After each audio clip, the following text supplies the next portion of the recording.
Hello നമസ്കാരം. Study സ്റ്റുഡിയോയിലേക്ക് എല്ലാവർക്കും സ്വാഗതം. നമ്മളിന്ന് Sreenarayana Guru open university second സെമ്മിൻ്റെ BA-BCom ലാംഗ്വേജ് പേപ്പറായ മലയാള സാഹിത്യത്തിലെ രണ്ടാമത്തെ ബ്ലോക്കിലെ 6ാമത്തെ യൂണിറ്റാണ് ക്ലാസ്സിൽ ഡിസ്കസ് ചെയ്യാൻ പോകുന്നത്. അപ്പോൾ ക്ലാസ്സിലേക്ക് പോകുന്നതിന് മുമ്പ് നിങ്ങൾ എൻ്റെ ഈ ചാനൽ ആദ്യമായിട്ടാണ് കാണുന്നതെങ്കിൽ സബ്സ്ക്രൈബ് ചെയ്യുക, ഷെയർ ചെയ്യുക, നിങ്ങളുടെ കമൻറ്റുകൾ എഴുതി അറിയിക്കുക.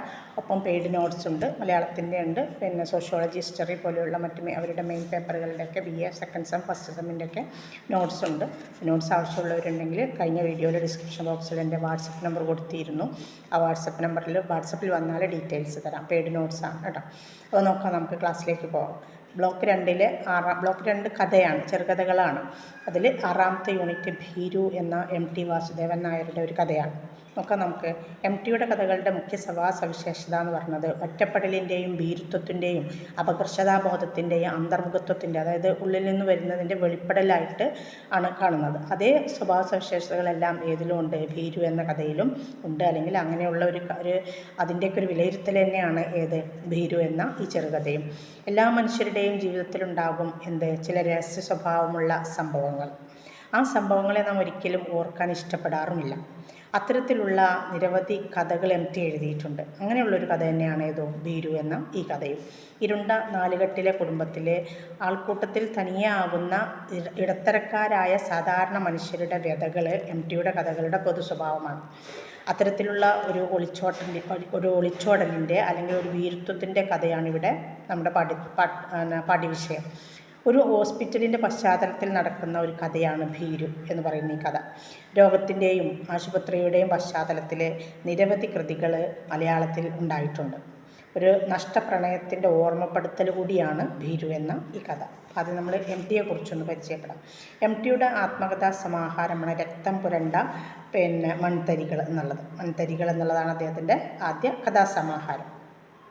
MTയുടെ ആദ്യ കഥാസമാഹാരമാണ് രക്തം പുരണ്ട മൺതരികൾ. ആദ്യ നോവല് പാതിരാവും പകൽ വെളിച്ചവുമാണ്. ആദ്യമായി പുസ്തകരൂപത്തിൽ പ്രസിദ്ധീകരിച്ച നോവല് നാലുകെട്ടാണ് 1958. ആദ്യ നോവലിൽ തന്നെ കേരള സാഹിത്യ അക്കാദമി പുരസ്കാരം അദ്ദേഹത്തിന് ലഭിച്ചിട്ടുണ്ട്. പിൽക്കാലത്ത് സ്വർഗം തുറക്കുന്ന സമയം, ഗോപുരനടയിലെ എന്നീ കൃതികൾക്കും കേരള സാഹിത്യ അക്കാദമി അവാർഡ് ലഭിക്കുകയുണ്ടായി.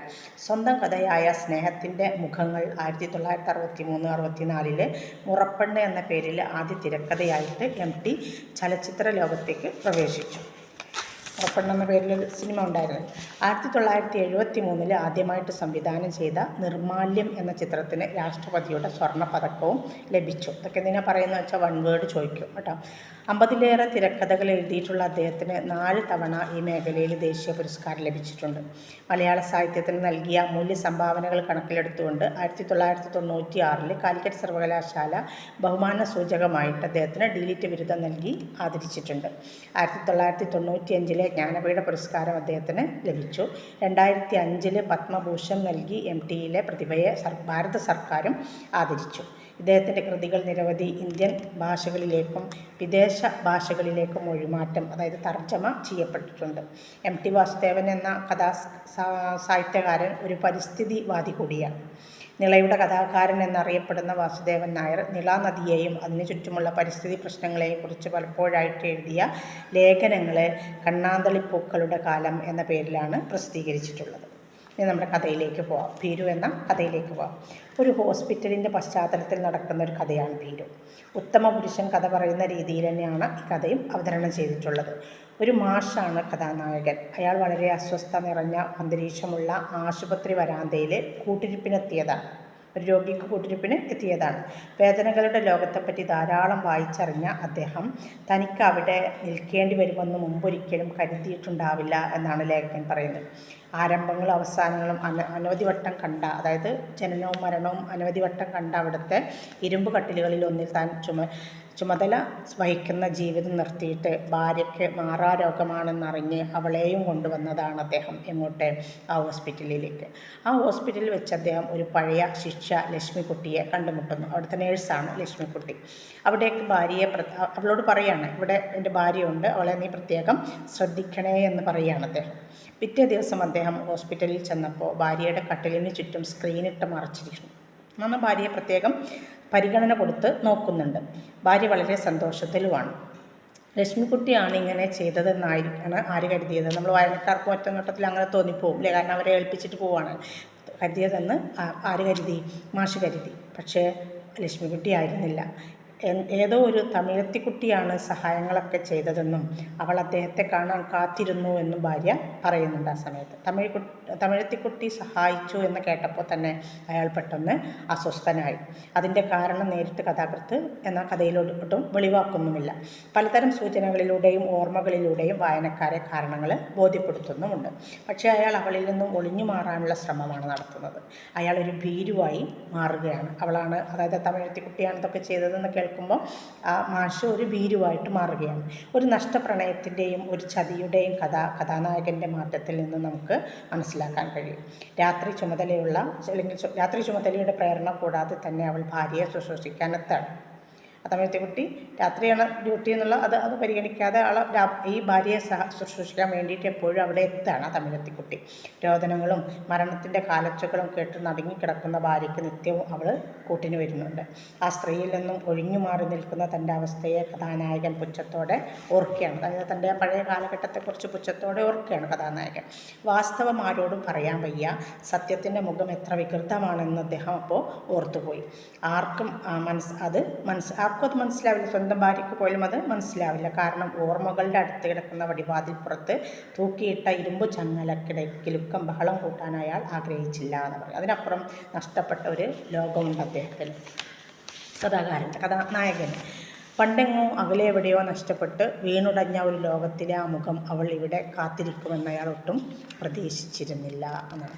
വൈകിട്ട് 5 മണിക്ക് അയാൾ വരുമെന്നറിഞ്ഞ് അവൾ ഇങ്ങനെ എത്തുമെന്ന് ഭാർഗവി ഭാര്യയുടെ പേരാണ്, ഭാർഗവി അയാളോട് പറഞ്ഞു. പക്ഷേ അയാൾ വൈകുന്നേരം 5 മണിക്ക് മുമ്പായിട്ട് അവിടുന്ന് സ്ഥലം വിട്ടു. ഇക്കാര്യം പറഞ്ഞ് പരിവഹിക്കുന്ന ഭാര്യയെക്കുറിച്ചോർത്ത് സങ്കടപ്പെടുകയും അകത്ത് കടക്കാതെ ഒളിച്ചുകളി നടത്തുന്ന തന്നെക്കുറിച്ച് വെറുപ്പോടെ ഓർക്കുകയും ചെയ്യുന്നുണ്ട് അയാൾ. ഒരു ഭീരു എന്ന അദ്ദേഹം തന്നെ സ്വയം പുച്ഛിക്കുകയാണ്. ശരിയല്ലേ? 5 മണിയാകുമ്പോൾ കുട്ടി വരുമെന്ന് പറയുമ്പോൾ 5 മണിക്ക് മുമ്പേ അയാൾ പോകുന്നു. പിന്നെ ഭാര്യ സങ്കടത്തോടെ പറയുകയാണ്, അവളൊന്ന് കുറച്ച് നേരം ഒന്ന് കണ്ടിട്ട് പോയിക്കൂടെ എന്നൊക്കെ സങ്കടം പറയുമ്പോൾ ഈ ഭാര്യയ്ക്കൊന്നും അറിയില്ലല്ലോ എന്ന രീതിയിൽ എന്നാൽ ഒരു ഒളിച്ചോട്ടം നടത്തുന്ന ഒരു ഭീരുവിനെ പോലെ ആയി മാറുന്നു, കഥാനായകനായി മാറുന്നു. ഭാര്യയായ ഭാർഗവിക്ക് പോലും തന്നെ മനസ്സിലാവില്ല എന്ന് അദ്ദേഹത്തിനറിയാം. പിന്നെ അദ്ദേഹം ഭൂതകാലത്തിലേക്ക് തൻ്റെ ചിന്തകളെ കൊണ്ടുപോവുകയാണ്. കഴിഞ്ഞ കാലത്തിലേക്ക് തൻ്റെ ചിന്തകൾ, അവിടെയാണ് നമുക്കിത് വായിക്കുന്നവർക്കിത് കുറച്ചൊക്കെ ഒന്ന് വ്യക്തമാവും കേട്ടോ. പാലക്കാട് ഒരു പട്ടാണി തെരുവിലെ ജോലിസ്ഥലവും പഴയ വീടും അവിടെ വെച്ചുണ്ടായ ചില അനുഭവങ്ങളും വിവരിക്കുന്നുണ്ട്. അദ്ദേഹത്തിൻ്റെ ഓർമ്മകളിൽ വിവരിക്കുകയാണ്. അധികാരമില്ലാത്തടത്ത് വെച്ച് അവകാശമില്ലാത്തതുകൂടി ആവശ്യപ്പെടാൻ തയ്യാറായിരുന്ന ഒരു ചെറുപ്പക്കാരനെ പിന്നീട് ധീരതയോടെ ചിത്രമായിട്ട് അദ്ദേഹം മനസ്സിൽ കാണാം. പക്ഷേ ഇന്നത് വീരത്വത്തിൻ്റെ ചിത്രമാണ്. കുറേ കൂടി വലിയ ഒരു ലോകത്തിലേക്ക് പോകാനുള്ള അയാളുടെ ഉദ്ദേശത്തെ അവൾ ഒളിച്ചോട്ടമായിട്ടാണ് കരുതിയത്. അവസാനം വടിവത്ത അക്ഷരങ്ങളിൽ ഇങ്ങനെ ഉപസംഹരിച്ചു: കാണുമ്പോൾ ഒന്ന് ചിരിക്കുക, പിന്നെ മറക്കുക. അങ്ങനെ ആ നഗരത്തോടും തൻ്റെ കാലടികളിൽ ഞെരിഞ്ഞു പോയ കുറേ സ്വപ്നങ്ങളോടും വേദന കൂടാതെ അദ്ദേഹം യാത്ര പറഞ്ഞു. ഇന്ന് അദ്ദേഹത്തിൻ്റെ ആത്മാവിൽ കവിതയില്ല. ജീവിതത്തിൽ ഒന്നുമാകാൻ അദ്ദേഹത്തിന് കഴിഞ്ഞില്ല. അയാൾ ഇന്ന് എല്ലാ ധൈര്യവും നഷ്ടപ്പെട്ടൊരു ഭീരുവായി മാറിയിരിക്കുകയാണ്. ഭാര്യയെ ഡിസ്ചാർജ് ചെയ്യുമ്പോൾ ആ പെൺകുട്ടിയെ കാണാതെ യാത്ര പറയാതെ പോരുന്നതിൽ അവർ പരിഭവം പറഞ്ഞു. ഭാര്യ. അവളുടെ പേരെന്താണെന്നുള്ള ഭാര്യയുടെ ചോദ്യത്തിന് എനിക്കറിഞ്ഞുകൂടാ എന്ന് അയാൾ മറുപടി പറയുന്നിടത്ത് കഥ അവസാനിക്കുകയാണ്. എല്ലാവരുടെയും ജീവിതത്തിലുണ്ടായേക്കാവുന്ന ചില പൂർവ്വബന്ധങ്ങളുടെയും നഷ്ടപ്രണയങ്ങളുടെയും ഓർമ്മപ്പെടുത്തലാണ് ഭീരു എന്ന ഈ കഥ. ചില സമയങ്ങളിൽ തീരുമാനങ്ങൾ എടുക്കുന്നതിലും മറ്റുമുള്ള ഭീരുത്വവും ഒളിച്ചോട്ടവും ആൾക്കൂട്ടത്തിൽ തനിയാകുന്ന അവസ്ഥയും MT ഭീരു എന്ന കഥയിലൂടെ സൂക്ഷ്മമായിട്ട് വരച്ചു കാട്ടുകയും. ഇത്രയാണ് കഥ. ഇവിടെയാണ് കഥ. നമുക്ക് കഥയുടെ ഒരു സംഗ്രഹം കൂടി പറഞ്ഞുകൊണ്ട് അവസാനിപ്പിച്ചിട്ടുള്ളത് കേട്ടോ. ഇനി അടുത്ത യൂണിറ്റ് നമുക്ക് അടുത്തൊരു വീഡിയോയിൽ കാണാം. ഓക്കെ.